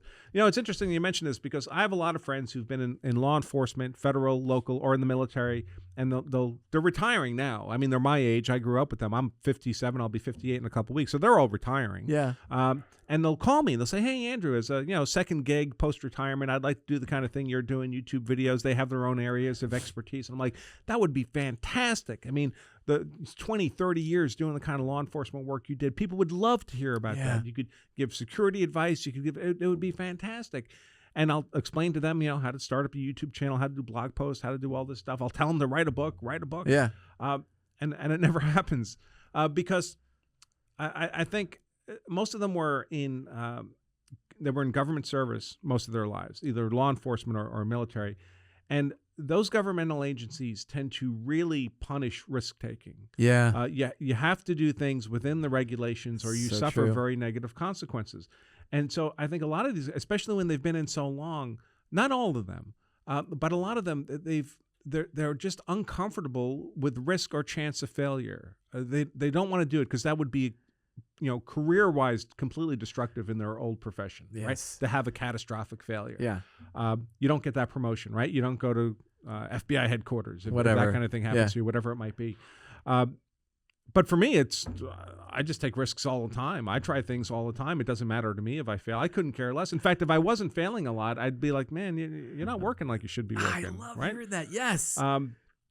So it's not that I like failure. I wish I was succeeding 10 out of 10 times. But who wouldn't, right? But you don't know which of the ideas are going to work. So you have to try them all so you can get to the 2 that fuel your ability to go to the next level. It's like, well, I'm new to jiu-jitsu, right? Yes. I'm not winning a damn thing. I mean, everyone's beating my ass, but I'm learning. I'm learning a little bit. I'm failing a lot, but I learn from the failures. And so when I pick my next 10 things I'm going to try, I'm a little bit smarter. I still have 8 failures out of 10, but they're less catastrophic, and the 2 wins tend to be bigger wins than the last time around. Absolutely. And if you can do that in a sustained way, and you're reasonable in what you're doing, I mean, hard work has its benefits. And I tell my kids all the time, listen, don't worry about failure. Yeah. And don't worry about something being hard to do. You don't have to like it. You don't have to like it. You just have to do it. Yeah. You have to do it because if most of it is just showing up. Yeah. Just show up. Nothing happens if you don't show up. Show up. Yes. Are you going to have failures? Of course. Yes. That means you're trying. Yes. So first of all, I think that's huge, and I love your attitude. I don't care, because I feel like so many people have put and rightfully so, because there are certain failures that are very bad and negative and need to be appreciated for that. But you can't just throw a blanket statement across all failures as being bad. There's value in those failures as far as the lessons that they teach you, the preventative measures that you take to hopefully avoid making the same mistake in the future. There's the failures. I try to tell my kids this as well. It's like, hey, I hope that you do fail at some things, because that failure is going to give you a lot of insight. It's going to, number one, it's going to help keep you humble and make you realize that, there's hard work involved in all this. And if you're not willing to put the hard work in, well, then you can expect failure to be more common. Right. And of course, you want to mitigate your failures, right? You want to understand, all right, if this fails, what are the possible negative consequences? Am I prepared to suffer those consequences, right? You don't want to lose your house because your post-retirement gig didn't work out. Yeah. Obviously, you don't want to mortgage your whole house to try this thing that you've never tried before. So, you take reasonable steps in terms of risk. But imagine if you took BJJ and you start on day one and you do it for 5 years and you were never once submitted. Yeah. Did you learn anything? Probably, probably not. Yeah, right? Yeah, that's a great analogy, because you can learn so much from that. And like the aspect of failing in the way that I've changed how I look at failing, because I used to look at failing or failure as really bad. And part of that was the military aspect, that I never wanted to fail in anything I did in the military. But what that also did was that I also worked within my comfort zone. Yeah. I didn't really push outside my comfort zone. But now these days, I find it enjoyable to push outside my comfort zone, and I try to encourage, especially my kids to do the same thing. Get outside your comfort zone. It's where you're going to learn the most about yourself as well as the world. You'll learn about those two things very, very quickly when you're outside of your comfort zone. I wonder if it's harder for kids these days, because especially with social media, Instagram, they only see success. Right? Yes. No one puts their failures on Instagram. So true. So everything you see in social media, everyone's winning all the time. Absolutely. And that's, you aspire to be that too. And it's the whole world. Yeah. It's 7 billion people. They all look like they're winning on Instagram all the time. And when I grew up, it's just, you only knew like the 400 people in your high school. That was your whole world. Yeah. So you only had to be competitive with those people to be kind of in the middle of the bell curve and reasonably normal. And if you failed from time to time, it was no big deal. But now everyone's supposed to be, it's the perfect shot, it's the perfect filters, the plate of food, the yacht in Dubai, and it's ridiculous. That's not reality. But so true. And I've been very careful about trying to emphasize that to the kids, that listen, all you're going to ever see on social media is what people want you to see. You're not going to actually see reality. Very few. There have been. I take that back. There have been a few folks within social media that have painfully described their misfortunes or their failures, and they've shared that with the world. And that's a little different. You're seeing some truth there, but that represents such a very small percentage of what you see in social media, and how, I try my most important, my most important point that I try to make with them was, don't try to compare yourself to any of these people, because you're not. They're only going to show you what they want you to see. And it's tough for kids these days. It really is. Yeah, and if you're looking at the whole world, you're probably never going to be the best at something of the whole world. It's a large population of people, but the standard is not, are you better than that other person? Yeah. The proper standard is, are you a little bit better than you were yesterday? Correct. If you did that, it's won. It's a win. Yeah. Yes. Oh, I love that. And that's what I try to emphasize to all of them. It's like, you don't have to, it's all about you said it earlier, the frequency. It's all about the little things that you do every day to try to help you. Consistency, conscientiousness, doing the work, just showing up. It's mostly about just showing up. If you show up every day and you do the work, you'll be a little better today than you were yesterday. Maybe a lot better if you have an exceptional day. But absolutely. The trend will all be in the right direction. So, and somebody told me this in the early parts of my jiu-jitsu journey, which is, this is 90% just showing up. 90% of this is going to be just showing up for every class, or as many classes you can take, and just participating. And it just kind of materializes from there. And that's a hard thing for, it's hard because you have to recognize, again, it comes into the hard work. Now, speaking of hard work, when you were cutting your teeth early on, was there any advice given to you by a mentor that you still follow or maintain kind of like close relation with? I wish there had been. It would have been very Would have been helpful. easier. Yeah. Yeah, I mean, by nature, I'm kind of an introvert and antisocial. Yeah. You wouldn't know it now because my business requires me to act like I'm an extrovert. 100% the same. So no, I never really had mentors. My mentor was failure. Yeah. I just failed over and over again, but I never gave up.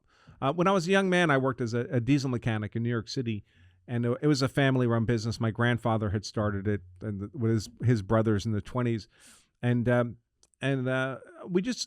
my great uncles were my teachers, and they just told me, look, because you get frustrated, something breaks, it's not working, you can't figure out how to fix it, and they're like, no, there's always a way. Yeah. There's always a way to make it work. You just have to be creative enough to do it. And those old guys, they would always get it done with just a little tiny box of tools. When I had this giant Snap-on toolbox and couldn't get it done. But it told me, listen, if you're creative enough, you can make it work. I just always had that confidence. So when I failed at something, I would just step back and say, all right, well, that didn't work. What can we learn from it? Yeah. What can we do moving forward to get a better outcome than we got here? But I never doubted that I could be successful as long as I didn't just give up. I mean, the biggest weakness I see in many people, especially young people, is they don't want to show up. Yeah. They don't want to do the work. So true. Because it's not an immediate $1 million payback. Oh, instant gratification. God, don't get me started on that one. That's a whole other show. All right, well, let's start wrapping it up with the one last question, which is, what do you want the listeners to take away from our conversation? That it is possible to effectively defend yourself, your family, your property with technical proficiency, have a very high outcome of winning that fight, low outcome of losing that fight, and to do that within the legal boundaries. Yeah. So you can reduce your risk of conviction, of legal liability to as close to zero as possible. I can't promise it'll ever be zero. That's just not reality. Yeah. But I can promise you, where for the typical person who only thinks they understand this stuff, this law, self-defense stuff, they're looking at maybe a 30, 40, 50% chance of being vulnerable to conviction if they ever have to go to the gun in self-defense. Why not get that down below 5%? Yeah. Get it below 5%. And if you know that, another way to look at this, folks, is what if the worst happens? You do everything right. You win the fight, of course. That's the first priority. If that doesn't happen, we don't need to bother talking about the rest. But in terms of the legal fight, you actually did everything right. You followed all the 5 elements, and somehow the jury decided to convict you anyway. So you did everything right, and now you're spending 20 years in a cage. It's a horrible outcome, right? But are there circumstances in which even that outcome would be worth it, where that's not the worst thing? Yeah. Because to my mind, there are things worse than that. Yeah. Me being dead, I'd rather be alive in prison than dead outside of prison. For sure. Having my wife or kids killed or maimed or raped, I'd rather be in prison than have that happen. Absolutely. Then I start to run out of things that are a good reason to be in jail for 20 years. Yeah. Right? So it's folks fast. need to It happens think about fast. this. Is your car being stolen? You being personally insulted? Somebody being obnoxious? A fight you could have walked away from? Because on that last day of that 20th year, you look in the mirror, can you still tell yourself, if I had to press that trigger again, I'd do it again without hesitation. Even this was worth it. Yeah. Because that's the possible risk. But if you do things right, you can reduce the risk of that bad outcome to darn near close to zero. And it's easy. Yeah. It's not that hard to do. Yeah. Very modest effort. But you have to know what those legal boundaries actually are. And you have to, make some modest effort on a regular basis to make sure you refresh that recollection in your mind. Let's do this. Let's review those 5 elements. Sure. Go ahead. I'll let you. They are innocence, imminence, proportionality, avoidance, and reasonableness. Normally, avoidance, in most states, avoidance is off the table, Right. and otherwise lawful acts of self-defense. If you're defending your home, you could end up with 4 of those being presumed to be present. So really, you're only left with innocence in a Yes. defensive home scenario in most states. So defensive home is the hardest one to screw up. I mean, people still do it, but you really got to work at it to screw that up.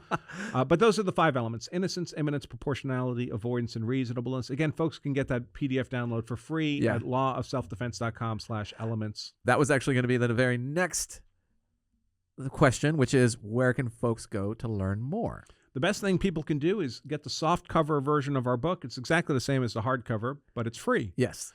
You can get it on Amazon. I think they charge $20 or $25 plus shipping and handling. But don't do that. Get it from us. We'll give you the book for free. We do ask you to cover the shipping. Sure. But you can get the book for free. We give away thousands of them a month at lawofselfdefense.com/free book. Simple enough to remember. and we're happy to give them away. We think of these as fat business cards. Yes. Invariably, when people read the book, they want to take a course, they want to do something else with us and learn more, and that's how we pay the bills. But we're happy to give you the book for free. And if that's all you ever get from us is the free book, I would just ask, please just read it and educate yourself. Yeah. You don't have to pay us any money.